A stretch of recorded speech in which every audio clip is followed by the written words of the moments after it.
నమస్తే, Kiran TV health కి స్వాగతం. నేను దిలీప్ చావడి. ఈరోజు మన స్టూడియోలో మనతో ఉన్నారు ఆయుర్వేదిక్ స్పెషలిస్ట్ డాక్టర్ అను గారు. డాక్టర్ గారు నమస్తే. నమస్తే అండి. అంటే చాలా మందికి ఏమైనా అంటే ఇప్పుడు ఆయుర్వేదిక్ లో ఇప్పుడు బీపీ షుగర్ ఉన్న వాళ్ళు ఆయుర్వేదిక్ వాడద్దని ఒక అపోహ ఉంది, అది నిజమే అంటారా? అంటే ఇప్పుడు చాలా మందిని చూస్తుంటాం కదా, మేము చోటకు వెళ్ళొచ్చామండి, మీరు ఆయుర్వేదం ఎందుకు వాడుతున్నారు, అది వాడకూడదు అని చెప్పారు అని అంటారు. సో ఎందుకు చెప్పారు, చెప్పిన వాళ్ళు ఎవరు అంటే వీళ్ళు అసలు ఇంకేం మాట్లాడరు.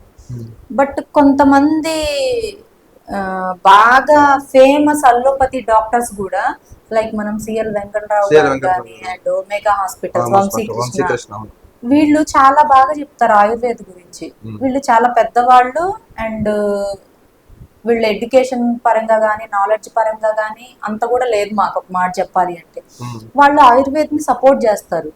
కొన్ని డిసీజ్ ఉన్నప్పుడు కొన్ని ఆయుర్వేద ఫాలో అవ్వండి, కొన్ని డైట్స్ ఫాలో అవ్వండి, కొన్ని ఆయుర్వేదిక్ హెర్బ్స్ వాడండి అని వాళ్ళ వీడియోస్ లో వింటాం మేము కూడా.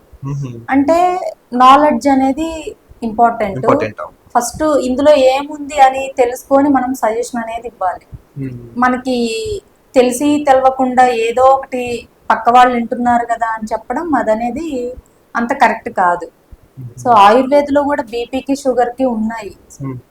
సర్పగంధ టాబ్లెట్ అండ్ పౌడర్ అని ఉంటుంది, అది బీపీకి మంచిగా పనిచేస్తుంది.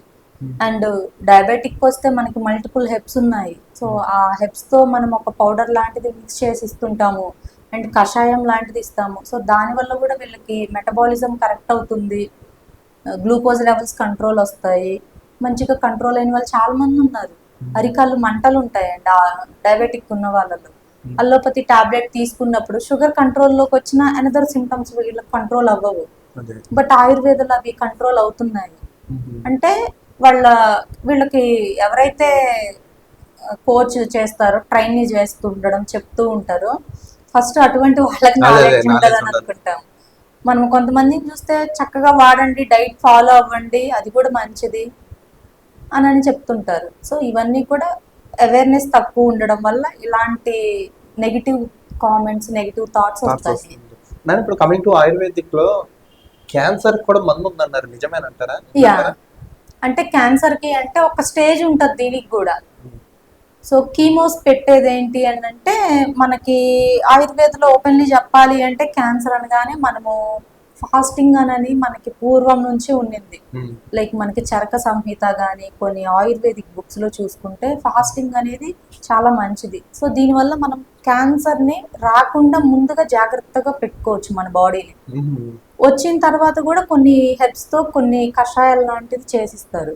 బట్ ఏ స్టేజ్ లో దానికి ఇంకా ట్రీట్మెంట్ మా వల్ల కాదు అని అనేది అల్లోపతిలోనూ గ్యారంటీ లేదు పూర్తిగా క్యూర్ అవుతుంది అని, ఆయుర్వేదలోనూ లేదు. అంటే ఏంటి అని అంటే చాలా వరకు వాళ్ళకున్న స్టేజ్ని బట్టి, వాళ్ళ బాడీ సపోర్ట్ను బట్టి అండ్ వాళ్ళకి ఇంకేమైనా అనదర్ హెల్త్ ఇష్యూస్ ఏమన్నా బాడీలో రియాక్టివ్ పొజిషన్లో ఉన్నాయా, ఇవన్నీ చూసుకొని ట్రీట్మెంట్ అనేది ఇస్తారు. ఆయుర్వేదిక్ అల్లోపతి ఏదైనా కూడా.